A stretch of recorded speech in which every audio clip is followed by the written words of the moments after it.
Welcome to the No Gray Areas podcast. Today, we have the honor of hosting former Navy SEAL, TEDTalk speaker, and author, Jason Redman. You are going to be left speechless as we delve into Jason's miraculous story of survival, how he turned tragedy into purpose, and how it's never too late to get off the X. Let's jump in.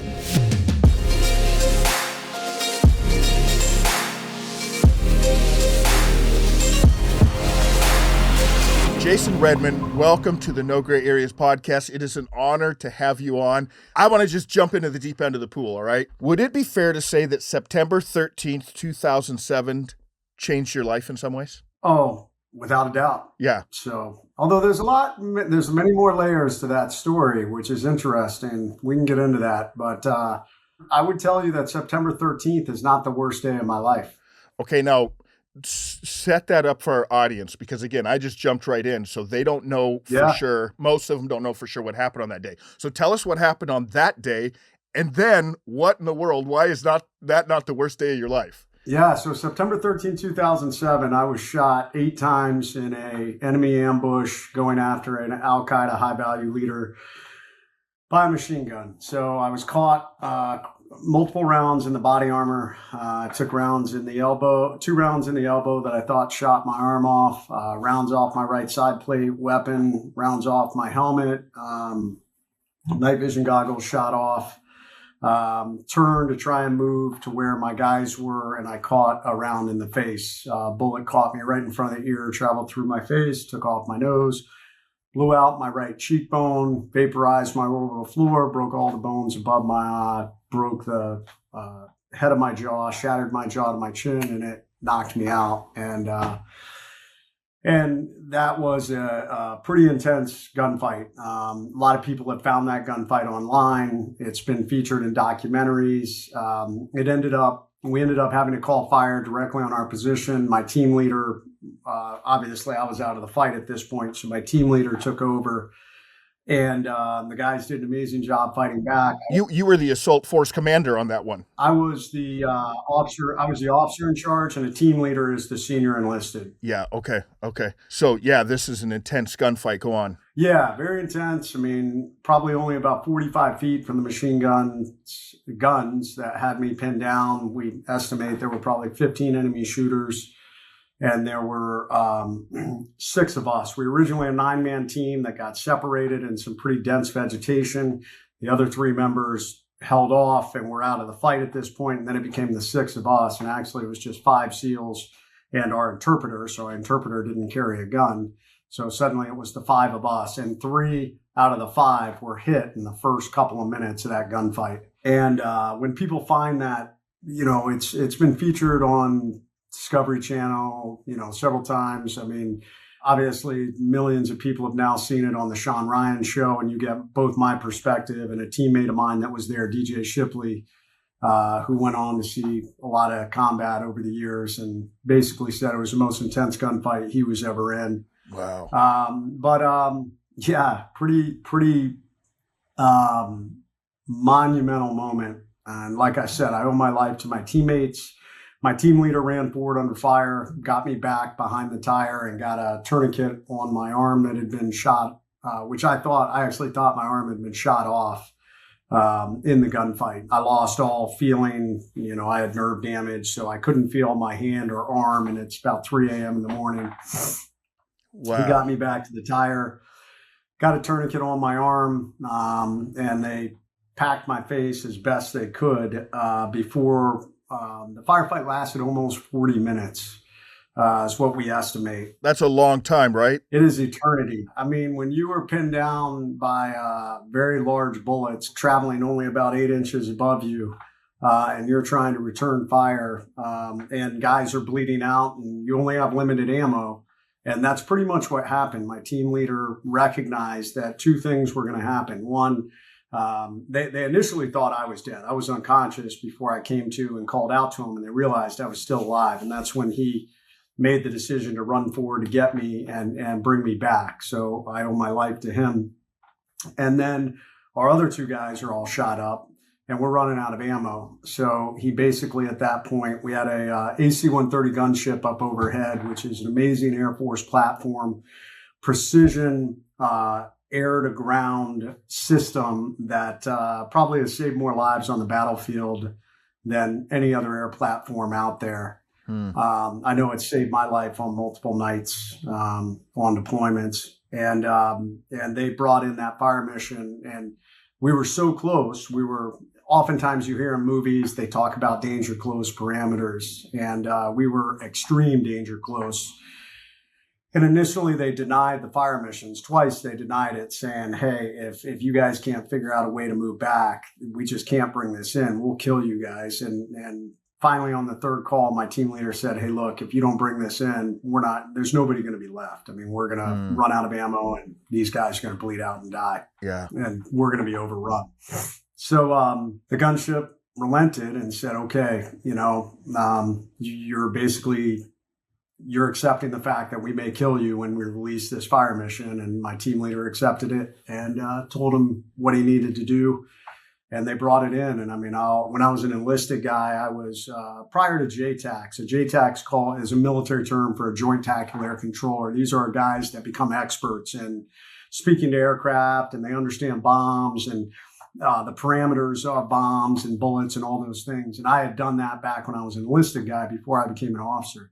So I had done this a lot and experienced that a lot, but never like this, where we were so close when my team leader said, hey, incoming, you literally could hear the gun go off up in the sky.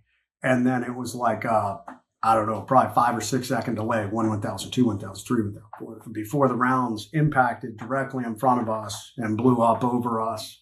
And miraculously, we were not hit. And it worked. It took out the enemy, or at least it injured the enemy, and it stopped at least one of the machine guns, if not both, in that initial volley.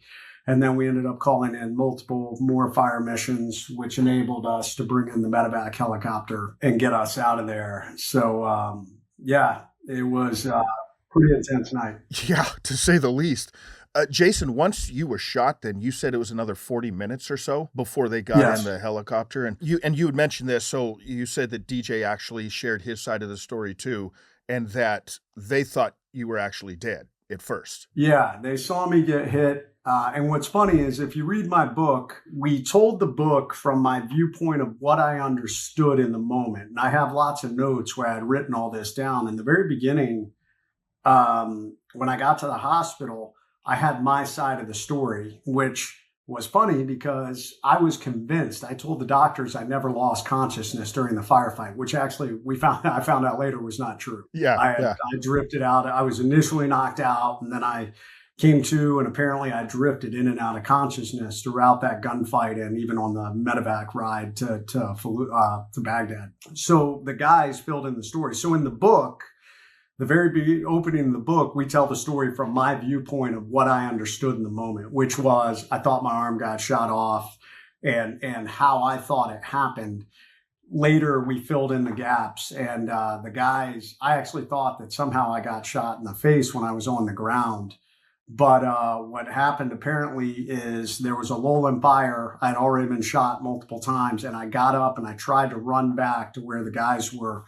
And that's where I caught the round in the face. It caught me from behind.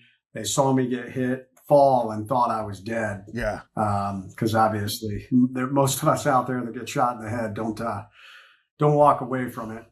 Yeah, absolutely. Which again brings up the point. You were probably centimeters away from us not having this conversation today, right? I mean, if any of those bullets, the ones that hit you in the arm, if they hit an artery. Yeah, it is miraculous in many different ways. I mean, any direction it went, other than I do joke, if it had gone just 1 inch to the right, it would have missed me. But any other direction was pretty catastrophic. I mean, if it had been an inch further inward, it would have taken out my brain.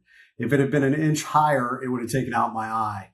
An inch lower, it would have taken off my jaw. Yeah. So it took off my nose, which thankfully there were some amazingly talented doctors who helped rebuild my nose. But yeah, I owe, like I said, I mean, I just always want to reiterate, I owe my life to the Air Force, to that gunship, 4th SOS Squadron. I owe my life to my teammates, my team leader. owe my life to the amazing medical team in Baghdad who saved my life and stabilized me to get me home to Bethesda. And just a shout out to the military medical system that helped put me back together. Yeah, that's amazing. And you mentioned your book, Jason, and I told you before we turned on the cameras and the mics, I'll read your book for sure. I can't wait to read it. Actually, I love military history. My dad was in the Marine Corps. I had 2 kids that were in the Marine Corps. So I love military history. I can't wait to read your book. We're going to have you back on in person in August or September, and we'll really talk through your books at that point. But let's just fast forward a little bit then. For those that don't know your story, you end up in a hospital. You end up going through how many, like 37 surgeries or something like that? Yeah, 40 by the time it was all said and done. So almost 40 surgeries over 4.5 years. A lot of stitches, a lot of staples. Yeah, I mean, it's I haven't rattled off all these numbers in a while, but I mean, I think it was 1,500 staples, or 1,500 stitches, probably 300 staples. 1 titanium orbital floor, which my body rejected and they had to pull it out. It was, man, I don't even know how many skin grafts, 12 skin grafts, multiple bone grafts, cartilage grafts. They removed tissue and skin and blood vessels from my left thigh to rebuild my nose. They removed cartilage from my rib and from behind my ear to rebuild my nose. They removed my fibula. It's called a fibular free flap to rebuild the missing bone in my face. Wow. That's actually my skull. Really? Yeah, an artist friend of mine, the doctors had to make a 3D acrylic model of the skull. This hole was actually in the helmet. It wasn't in my forehead, thank God. Yeah. But I did take a round right through the front of my helmet. Miraculously, that did not hit me in the head. Yeah, you keep using that word miraculously, and rightly so. Yeah. There was a lot of miracles taking place, wasn't there? The fact that you're sitting here today. Yeah, I was dying. There's no mistake about it. I mean, doctors telling me it's a miracle I survived from the amount of blood I lost. When I was laying there on the battlefield, I mean, in this period of time, there was nothing I could do. I just, I had to wait. I literally, bullets were traveling about 8 inches over me. So I knew that if I tried to get up and move, I was just going to get shot again. I had to trust my teammates to win that fight, which I did. So my sole job, I realized, was to survive. And I just told myself, stay awake, stay alive, stay awake, stay alive. That's what I just kept repeating to myself. And there was a point where I felt like I couldn't do it anymore.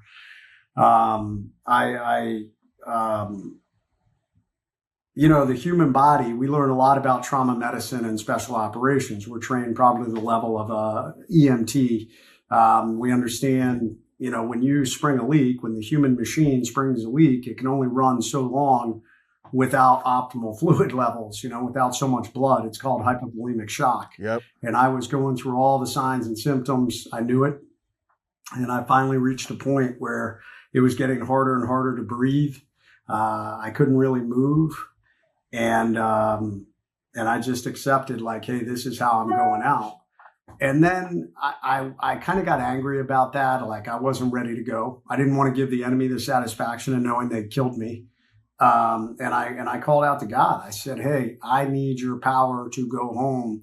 Because let me take a step back. I always thought about my wife and kids, and I wanted to see my wife and kids again.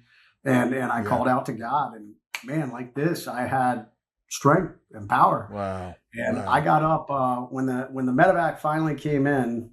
I have no idea what this time frame was. I don't know if that was in the first 10 minutes of the gunfight, if it was that, I don't know. But when the medevac came in, it landed probably 50 to 75 yards from us, and I got up with the help of my team leader. I said, "Hey, help me up," and I walked 75 yards, and I got on that helicopter under my own power. So I went from not being able to move a muscle to suddenly I had enough energy and power to get on that helicopter. That's So incredible. I think it's a pretty big miracle. I can't explain it. Yeah. I've had a lot of debates with other people, Christians and atheists alike, and it always sparks interesting conversations. But I bet it does. I can't explain that night. I mean, I needed 8 blood transfusions over a 96-hour period. Jason, you said, and that's a really, really bad day, what you just described. But yet you said, that wasn't my worst day. Yeah, that's a small part of my story. So it's kind of funny. A lot of people find me online and they want to learn about me through the Shawn Ryan show. Although in the Shawn Ryan show, we obviously get pretty deep in all aspects of my story. But when people find me, my story is really a story of a young leader who failed and got off track. Mm-hmm. And that happened several years earlier. And I was an enlisted SEAL who became an officer. And usually our Mustangs do a really good job. They figure it out, man, and they're great officers. And I didn't. I kind of got off track. I got arrogant. I got high on my horse and kind of lost my way. My first platoon as an officer kind of have an interesting dynamic. And I think they purposely put me into that platoon because they were hoping that my prior enlisted experience would help. Big personality conflict with me and my chief. And instead of me managing it well, I did not manage it well and, really kind of stepped all over my toes, started making mistakes. And then as humans sometimes do, I started self-medicating with way too much alcohol. So on top of damaging my credibility as a leader, I was getting known as a drunk. So all these things were coming together to damage my credibility as a leader. It culminated with, we deployed to Afghanistan and I got into Afghanistan, I think July 5th of 2005. We were part of the Red Wings troop. So my boss was Eric Christensen, who was killed when the helicopter was shot down on June 28th. We were getting ready to rotate in. That was our sister platoon on the helicopter. I actually first met Marcus in Germany. He had been recovered, and we went to see him. And the bodies of Mike Murphy and Danny Dietz had just arrived. They were still looking for Axe. And then we rotated into Afghanistan only maybe a day later, 2 days later.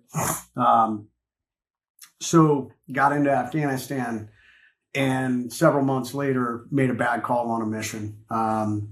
It was, I took myself and a machine gunner down into a valley to try and get into a gunfight. And it was just a bad call. And it placed a lot of people at risk, including myself and my machine gunner.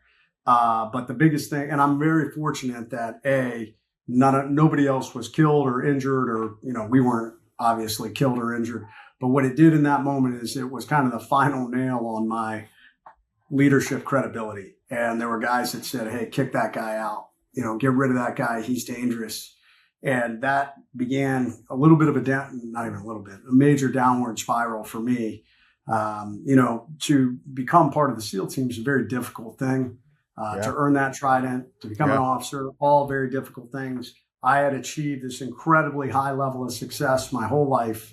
And suddenly to fail at this epic level and to be told, we want to kick you out of our community, I hit rock bottom. I literally contemplated suicide. I put a gun in my mouth in Afghanistan and almost took my life.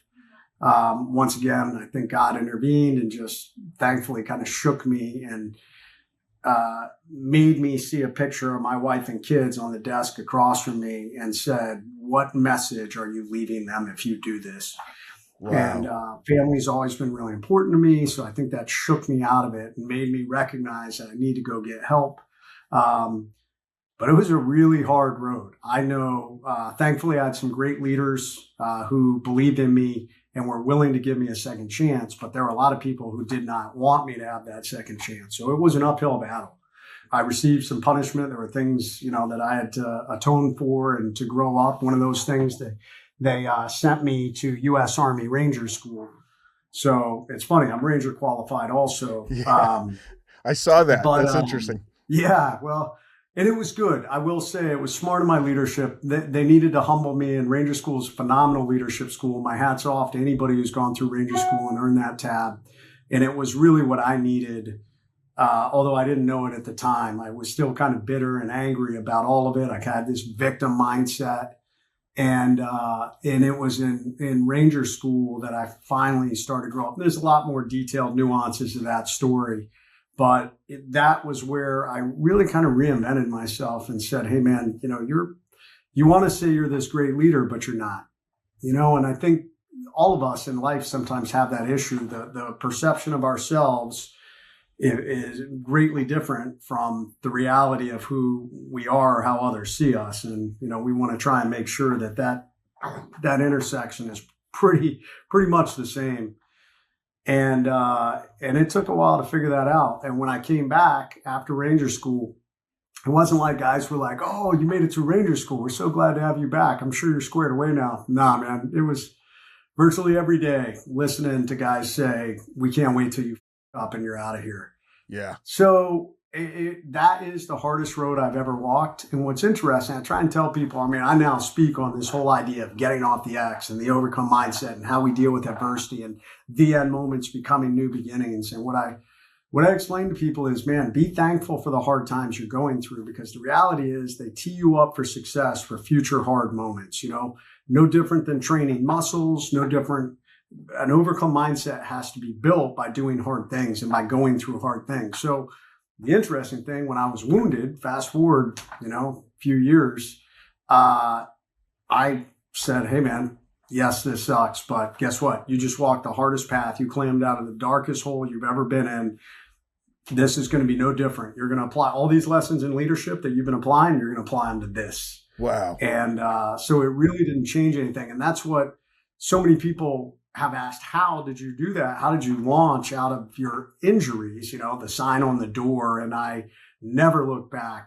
And that's why. Yeah. It's because I had failed at this colossal level, but I didn't let it define me. I let it become a moment to grow and get better. Jason, I am so glad you brought that up, because I wanted to go to the sign next, but you actually gave all this backstory that really helps us understand the sign. And I'm so glad you brought that up, because this podcast, as you may know, is all about the power and complexity of human choice.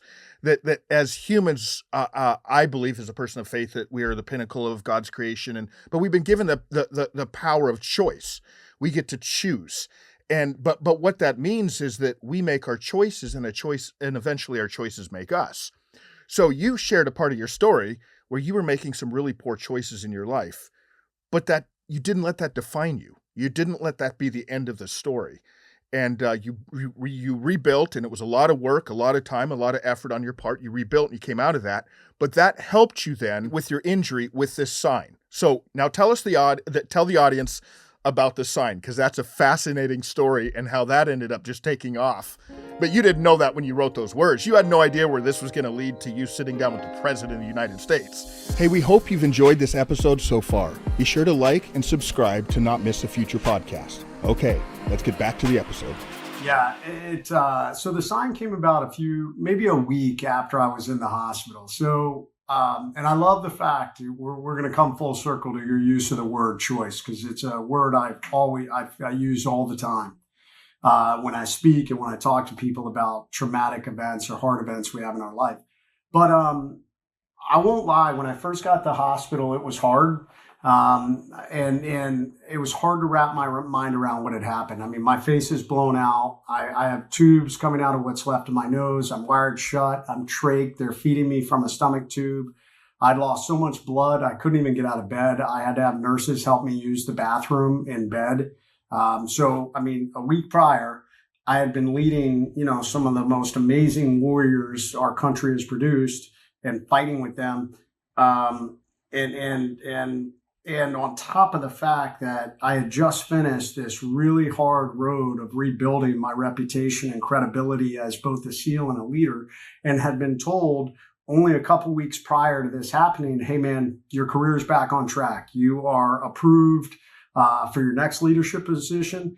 And I had even requested and was approved to screen for our next tier SEAL team, which I was coming back to the States to do at the end of the month, which is a huge deal. You have to have approval from both the commanding officer and from your teammates have to give you a thumbs up. Wow. So Yeah. I made this huge turnaround only to find myself laying in this hospital bed broken and mangled and disfigured. And those were all the things that I was really wrestling with. Yeah, just trying to wrap my head around, is my special operations career over? Where do I go from here? And I had some people that had come to visit, and they had been in the room talking to me. And then I think they stepped to the side, and like a nurse came in and was doing some stuff. but they were having a conversation off to themselves. And they were talking about, the how hard the military hospital is. And it is. I mean, if anyone out there has ever been to Bethesda or Walter Reed or Brooke Army Medical Center, where I burn, maybe down in Tampa, the VA Polytrauma Center, war does devastating injuries. Yeah. Bullets and bombs do devastating injuries. And it's very hard to see young men and women that are blown apart and burned and traumatic brain injuries. And they were overwhelmed. And they started talking about what a shame, what a pity. These young men and women are never going to be the same. They're never going to be able to overcome. And then they left, and the nurse left. And so here I was wrestling with all these things. And then I got, the pity party happening next to me. And I don't know, it was actually kind of a good moment because it was a decision point in life. I think we all face these decision points. I talk about the X. I was kind of sitting on that X. And it was a moment where I said, you got to get up, man. You got to get off the X. That's not you. It doesn't have to be you. The greatest gift you have in this life, you said it, Pat, you have a choice. We have free will. No one forces you to lay there and feel sorry for yourself when bad things happen. It is an internal decision whether, okay, this is the hand I've been dealt. What am I going to do with it? And I said in that moment, like, hey, bro, look at everything you've been through. You know the formula. You lead yourself, you lead others, you lead always. Get up. You be positive. We control what you can. You do the things that you can make a difference now, and you stay positive and you lift others up. So when my wife came back in the room, I wrote to her, and because I couldn't talk. Everything for me, for the first multiple months, because I was trached, until they capped my trach, I could only communicate by writing. And I wrote to my wife and I said, hey, that's never going to happen again. I said, these people came in, a lot of pity. I said, from this day forward, I refuse to feel sorry for myself, and I'm not letting anybody else come into this room and feel sorry for me. And I wrote out that sign and didn't really give it a lot of thought. It was originally written on a white piece of, I was just using, they gave me like a ream of printer paper, and that's what I would write on a clipboard. And it was originally written on that, and then we transcribed it onto the orange piece poster paper a few days later. But it said, attention to all who enter here. If you're coming in this room with sadness or sorrow, go elsewhere. The wounds I received, I got in a job that I love, doing it for people that I love, defending the freedom of a country that I deeply love. I will make a full recovery. What is full? That's the absolute utmost physically. I have the ability to recover. And then I'm going to push that about 20% further through sheer mental tenacity. This room you're about to enter is a room of fun, optimism, and intense rapid regrowth. If you are not prepared for that, go elsewhere. And we signed it, the management, and put it up on the door. Like I said, a few days later, we transcribed it word for word onto the big orange poster.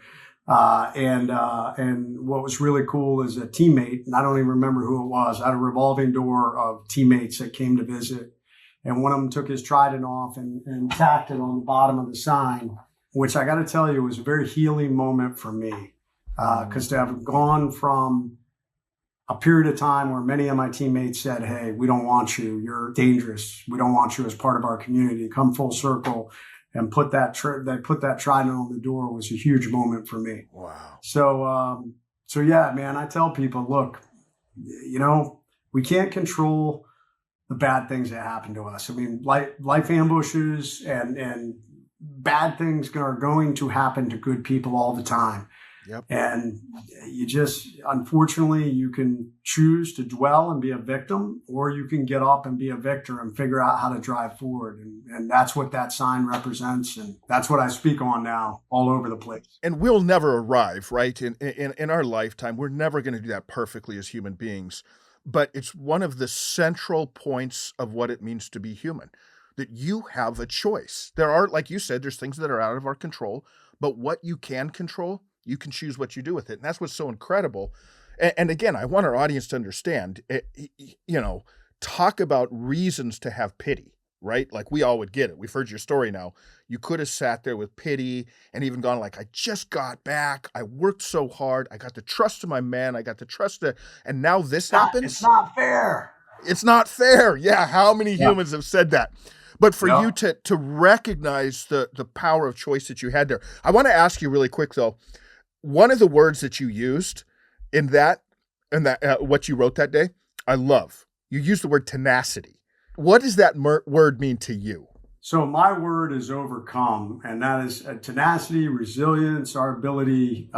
It is your ability to lead yourself out of hard, traumatic, painful situations, to overcome, to prevail.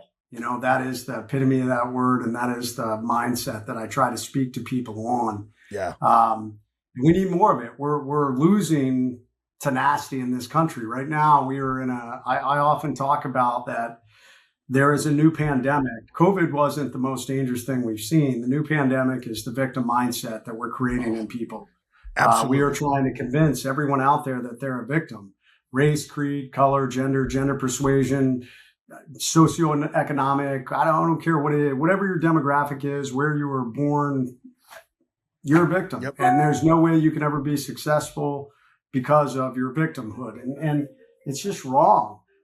There are millions and millions, tens of millions of amazingly successful people from all the different victim categories that people would try and place them into, who have overcome those incredible odds and created this successful life. Yeah. And that's disappointing to me, because everywhere I go, it's all I see. Like, oh, well, yeah, because insert whatever adjective you want, because you're black or white or gay or straight or, white male or whatever it is, you're never going to be able to overcome because you're a terrible person or whatever. It just drives me insane. Yeah. We need to get back to humans, and God made us to where you have the ability to overcome things. It is hard, and it doesn't always guarantee that what you want is going to happen. I wanted to someday command a SEAL team. I wanted to maybe someday even make admiral. I wanted to serve at our tier 1 unit. Those things did not happen. Unfortunately, that was just the way my path unfolded. But what I try and explain to people is that oftentimes the end moments lead to the most amazing new beginnings. That's what my TED Talk was about. And I know so many people, and Pat, I'm sure you can say the same thing, people who have had some amazingly traumatic, hard, life-ending, career-ending, marriage-ending, health-ending, whatever it is, moment in their life. And yes, it was incredibly hard for them to go through, myself included. But they look back on it later and they say, you know what, man, one of the best things that ever happened to me. It set me on a whole new path. It made me grow. It made me have tremendous perspective. It made me to be able to make a new impact in an area that I never even would have contemplated. And that's what I try and tell people, man. Out of failure, so many phoenixes are born out of failure, despair, trauma, tragedy. Yeah, our new beginnings, what I hear you saying is our new beginnings aren't always in spite of it, but because of it. The tragedy or whatever, the hard time. Like sometimes we try to frame the story of like, in spite of this bad thing that happened, you overcame. But what you're saying is it's not in spite of, it's because of. Because of that tragedy, because of that. And because you chose to drive forward. Yes, because you had that choice. Let me unpack a couple of phrases. You've used them a couple of times.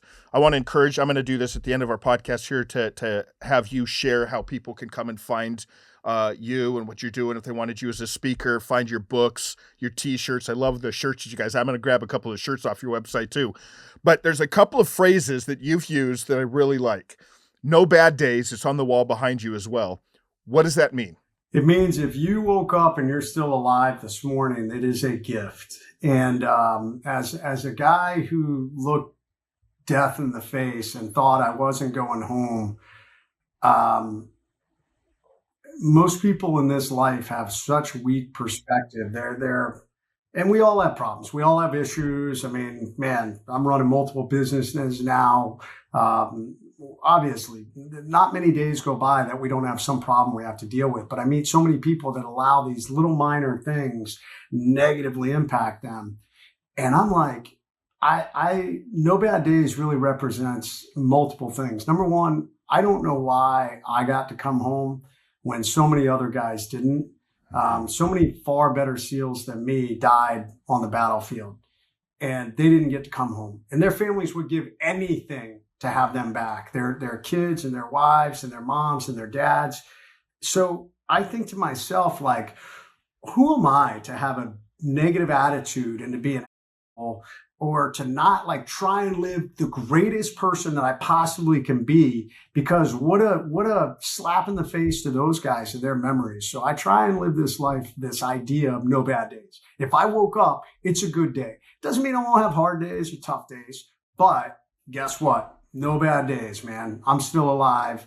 I'm thankful for the problems I have, because I'm sure the families of my teammates would give anything for them to be back, to be dealing with whatever problem, you're facing, that you're whining and complaining about. I love that so much. For me personally, one of the things that I've been, because I'm a little ahead of you in age, I turned 53 this year.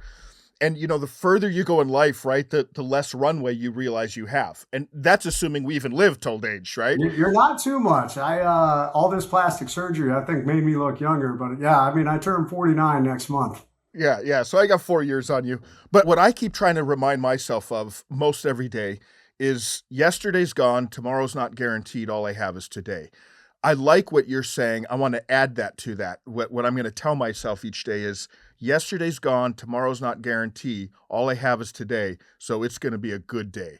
No bad days. I love that. So another thing that you said a couple of times, and it's on the shirt you're wearing right now, and if anybody wants to go to your website, they can actually buy one of those shirts. Get off the X. What does that mean? The reason I'm laughing is this shirt is a little more provocative than many that I have. My wife was like, "Are you sure you want to put this shirt out there?" The back of this shirt actually says, "It's about action, mother." Beep. Yeah. I saw that on your website. We got some emblems, but the reason being because it is.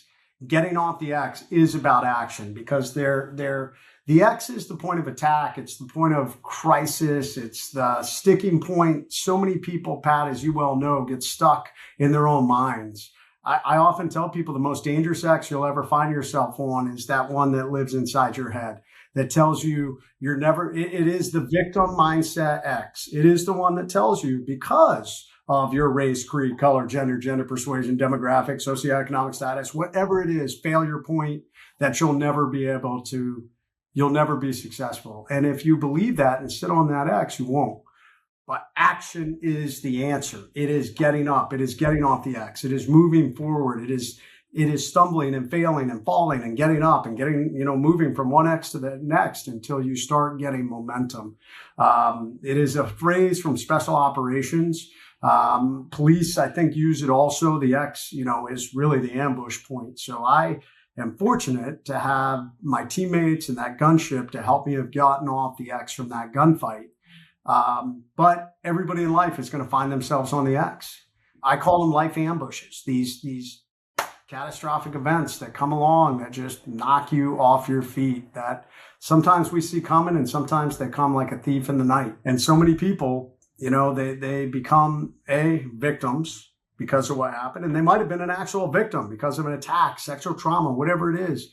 But once again, you have a choice and you have the ability to drive forward, turn tragedy into purpose. Yeah. That's really what I did.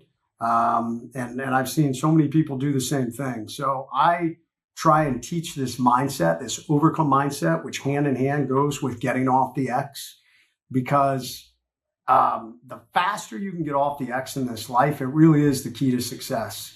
The more you sit and dwell on the negativity and the problems and the challenges and the failures and whatever, the longer it's like quicksand. And the more it'll pull you down, and the harder it takes so much more momentum to try and get yourself and dig yourself out of that hole. It's not too late. Just recognize that. It's never too late to get off the X. And I've met amazing people who said, "Man, I've been stuck on the X for 20 years and finally made the decision to drive forward." That's why we need your message, man. You keep at this. You keep talking, you keep speaking, you keep writing, because we can't hear this message enough. And I've seen the same thing that you just said. I've seen people who were not use the same terminology as you, but in your terminology, who've been stuck on the X forever, maybe in some kind of addiction, and they're on 15, 20, 25, 30 years of it. And one day they realize, I have a choice. I can get off of this. And that's where I think it goes to. I love what you said too, Jason. Action trumps everything. I used to always tell the little organizations that I led, I would talk about that often. Action trump. We can talk about things. We can write goals. We can have 3-year plans, 5-year plans. But at the end of the day, it's all ink on paper or ideas in the mind. Action trumps everything. And that's your idea of get off the X, right? Yeah, 100%. You've got to get up and move. In my book, Overcome, I teach something called the REACT methodology. It's a system that you can use, an emergency action system. It works in life ambushes. It would actually work in a gunfight if you needed. But the final point, the T, is take action. Everybody's waiting for the perfect moment. So many people make up all these plans, and we get stuck. We get stuck in our head. We get stuck thinking it needs to be perfect. And I'll be honest, you tell me, Pat, I feel like in the last couple of years, there's this new push out there, this perfection competition that's occurring in social media. Like, we're all racing to show how perfect we are. Like, watch these guys who I never take a day off from work. I never miss a workout. I never watch Netflix. I never touch alcohol. I mean, there's so many of these nevers that just shows like I'm perfect. Dude, I am not perfect, man. I am a hard worker, man. But I need mental breaks sometimes. And I try and tell people, like, you're setting yourself up for failure if you're trying to hold yourself to this perfect standard, because what's going to happen is you're not going to be able to maintain that. Yep. And you're going to burn out. And when you fall, then you're going to beat yourself up because you aren't meeting this perfect standard that doesn't exist. Oh man, Jason, I so agree with that. I do think there's this race to perfection. I think it's dangerous, just like you're saying. And I think it would be healthier, especially as anybody's in a leadership role who gets to speak, who's on those platforms, who are a little more transparent and honest and shared. Like, I love what you just said. Like, hey, I have some days, I miss some workouts. I mean, that's just part of being human, and it's okay. Yeah. But you get back up, dust yourself off, and move on. Or it's not even wrong. Like, one of the greatest weapons, actually, I think that's some of your training, isn't it? With military training, one of your greatest weapons is rest. Yeah. Right. And I tell people, man, at a minimum 80-20, if you can hit 90-10, you're killing it. Yep, I agree. Well, one more phrase that I want to just have you unpack. It's on one of your shirts that you have on your website. You've used the word a bunch, overcome, but you actually have a shirt that has this on it. It says, keep calm and overcome. So especially that keep calm part, what does that mean to you? We live in this world that is built on sensationalism today. We live in a day of information warfare. And I actually, my every Monday I put out a post on YouTube. I call them Monday Muster, and they're just leadership tips. And today's was all about that we are living in a world where we're trying to race each other and how sensational we can be. Our political leaders have embraced this. Social media has embraced it. The media has embraced it. So we're trying to weaponize information to try and make you angry or excited or whatever to jump to a conclusion. And I just, that's not good leadership. I think good leaders take a breath and they look at the situation and they try and remain calm as they deal with it. And they present, they try and gather as much facts as they can and then present, here's what we need to do and this is what has happened. And they present it in a manner that allows people to drive forward and make decisions and do things without spinning people up into this frenetic state that I think, this world lives in all the time.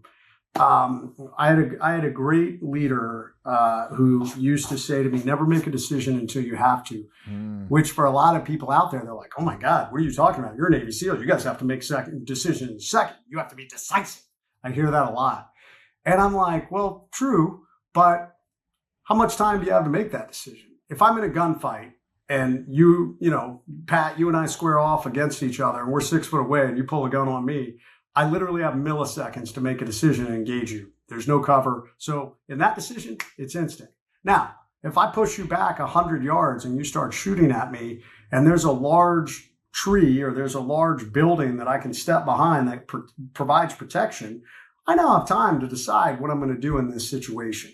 And life is no different. I mean, if no one's shooting at you and no one's dying, you actually have a decent amount of time to make decisions. Yeah. And getting caught up in this sense of urgency that most people do, you take a breath, keep calm, lay out that plan. So I think it's a critical thing. It's something I had to learn. I can be wired tight. So I used to get really caught up and spun up easily. And now I really try and pride myself on taking a breath, gathering information, staying calm, and dealing with problems in a regulated manner. Yeah. I think that's something I've really learned in life too. I'm similar to you. I was wired pretty tight when I was younger, and especially through my 40s, I really learned the power and effectiveness of a pause. One of the best things, one of the most strategic things I can do sometimes is pause. I used to be the first guy that had to jump in conversations. I had to be the loudest guy in the room.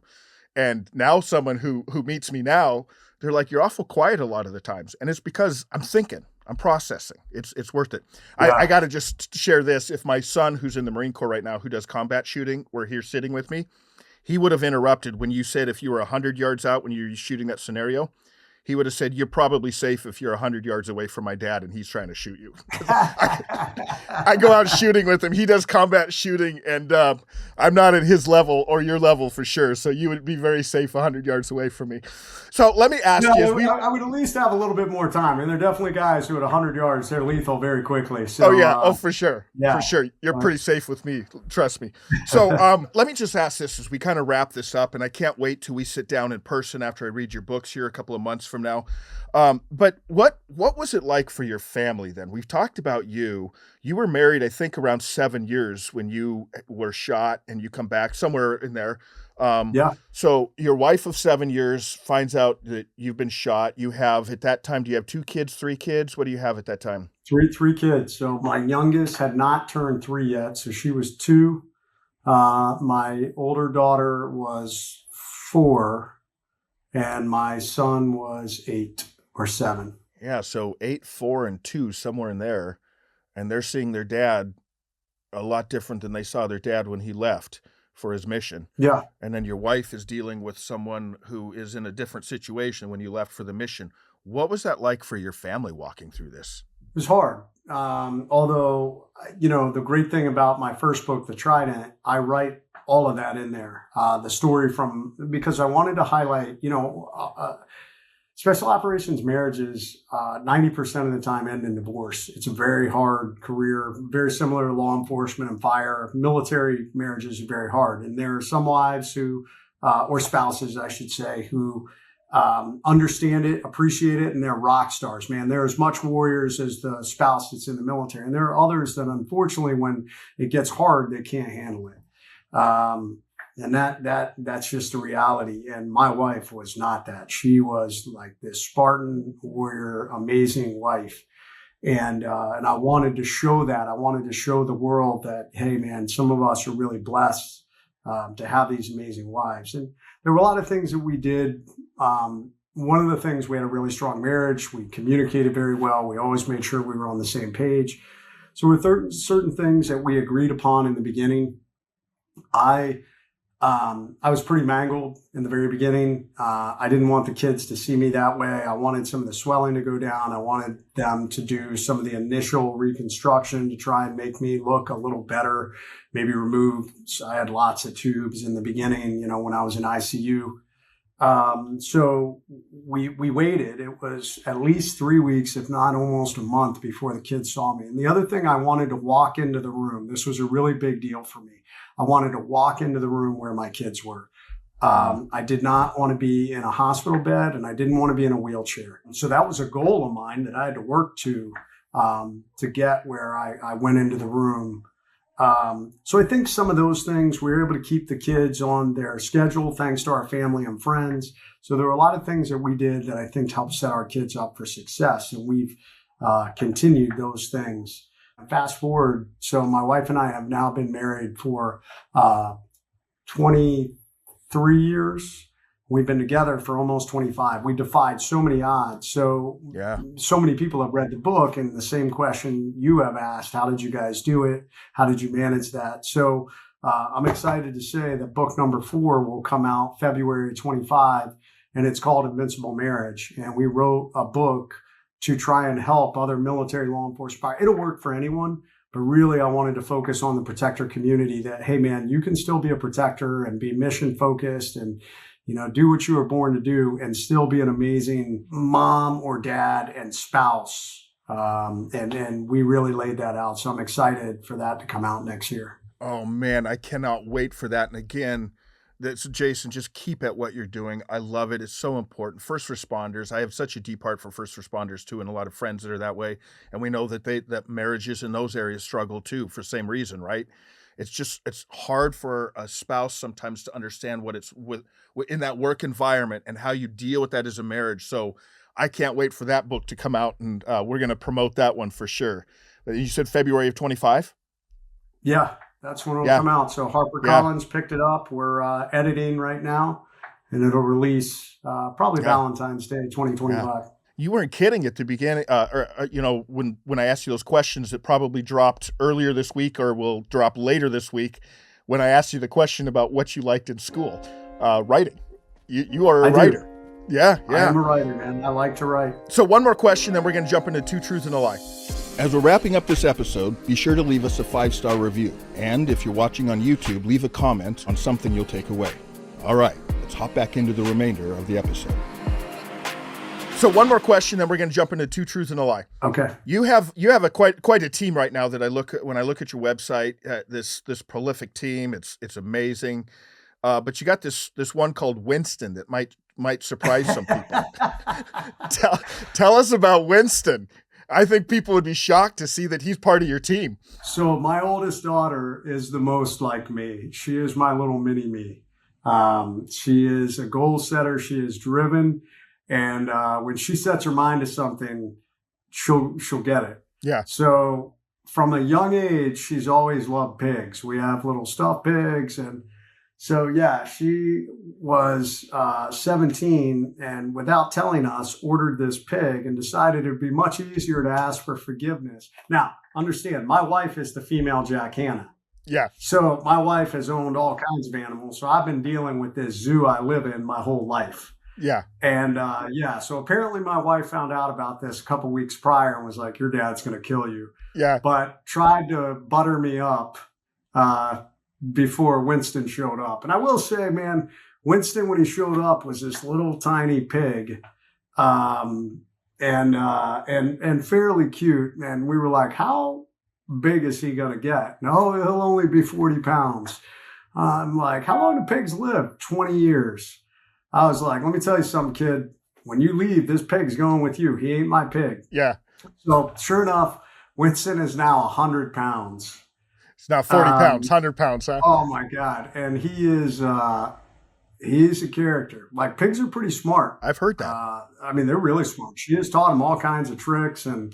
But yeah, I still can't wrap my head around the fact that I have a pig in my house. I tell her, I mean, I run survival courses and stuff and defense courses several times. And I tell her, I'm like, if society ever collapses, I'm eating Winston. I'm just telling you right now. Yeah. So it's been a fun thing. It's been a fun social media thing. So there's a lot of bacon on a 100-pound pig. Oh my God, man. We'd be, so good. You'd be set for a while if you had to. Ham hock. For sure. I've seen some of your posts though with Winston, and I think you like Winston. There's a little place in your heart for Winston. I see it. I don't know. I'm just kind of like, I don't like him like I love my service dog. Yeah, no, I know you love your service dog. I've seen those posts as well. Well, hey, let's finish up here with Two Truths and a Lie. So it's an ironic way. Our audience has heard you for about an hour now. They've gotten to know you a little bit. They've gotten to know your story. So I want you to just give us 3 statements. 2 of them will be truths. 1 will be a lie. I have to try to guess the lie. Okay. I joined the Navy September 11th, 1992. I am a member of the Screen Actors Guild. And I own a $10 million high-rise in Raleigh, North Carolina. Okay. Oh, those are good ones. All right. What was how much? You said 10 million? Yeah, $10 million high-rise in Raleigh. Okay. I'm going to go with the middle one being true because I think as much as you write, you got to be working on some kind of script or something. So I'm going to say that's true. You are correct. It is true. Although it doesn't have to do with script. I did some acting. Did you really? Yeah, I was in Hawaii Five-0 and I starred in a small budget film called The Perfect Day. Okay. All right. Hey, I got to go. Which episode of Hawaii Five-0? I think it's season 8 episode. It's the last episode of season 8. It's like this Christmas episode that they had multiple veterans Yeah.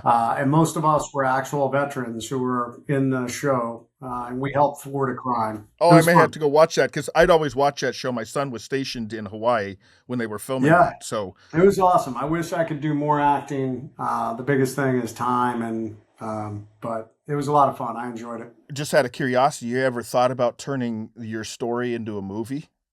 We are working on it. I mean, we'd love to. We're trying to. The biggest challenge we have with the Trident is that I've been told it's complicated, to follow that path of failure and redemption and all these different things that are part of the Hollywood like simple. So I've had several people look at it and they just said it's a difficult book to try and condense and make simple. Because you're covering a lot of years, right? You're covering a lot of years and with a the lot ups of, Yeah, so we'll see. I am trying. Hey, if anybody's watching this, we would love to, either a movie or now the great thing is Netflix with the series. And that, when you have something complicated, it's much easier to do a longer series. So that's an option. They do. They like to do those like 6-part series or 8-part series or something. Man, I would love to see that. All right, I got a 50-50 chance now. Navy, you joined the Navy September 11th, 1992, where you go own a $10 million high-rise in Raleigh. I'm going to go with the truth being you own the $10 million high-rise. No. Okay. I did just buy my first commercial building, but it was not 10 million, and it is here it is in Virginia, not Raleigh. Okay. All right. You got me. I got to let you know I was on a run with guests. I've been right quite a few times in our recent interviews, so you stumped me. Good job. I figured the Screen Actors Guild would get you, but I actually joined the Navy September 11th, 1992. Yeah. Okay. Good. I have no clue. That date didn't mean anything back then. Yeah. Well, hey, Jason, I just want to say thank you so much. We honor you. Thank you for your service. Can't thank our veterans, our first responders enough for your role in our society. So just appreciate it. And especially a message again. I want to really encourage our audience to go. Where would they find you? How do they get connected to you? And we'll put it in the description as well. Yeah, jasonredman.com. I mean, if they go there on the website down at the bottom, all my socials. I'm most active on Instagram. Although I am fortunate, like you said, to have a great team that helps me run everything. I get so many messages, but if you send me a message and my team flags them and says, hey, Pat McCullough wrote you and said he's interested in getting you on the Gray Areas podcast or No Gray Areas, and I would, they pass them along to me. So I am directly involved. So, I do see most of the stuff that comes across. But yeah, I'm on all the socials. I have a YouTube channel. I try and post a couple of videos a week on leadership, and I do some defensive training. I believe strongly in the Second Amendment, and that, hey, God forbid the worst happens, but you should be able to get off your own X. Yep. Yeah. There's a reason our founding fathers wrote that in. The same reason they wrote the First Amendment, Third Amendment, all those. There's a reason. So, Hey, Jason, thank you so much. I can't wait to sit down with you in person in August or September when you're here in the Phoenix area. I'm going to go grab both your books that you have and a couple of T-shirts off your website. Appreciate you, my friend. Thank you for tuning into this episode on this No Gray Areas podcast with our incredible guest, Jason Redman. We hope you found inspiration and motivation in his story of resilience. If you enjoyed this episode, don't forget to like, subscribe, follow us on your favorite podcast platform to stay updated on future episodes. See you next time.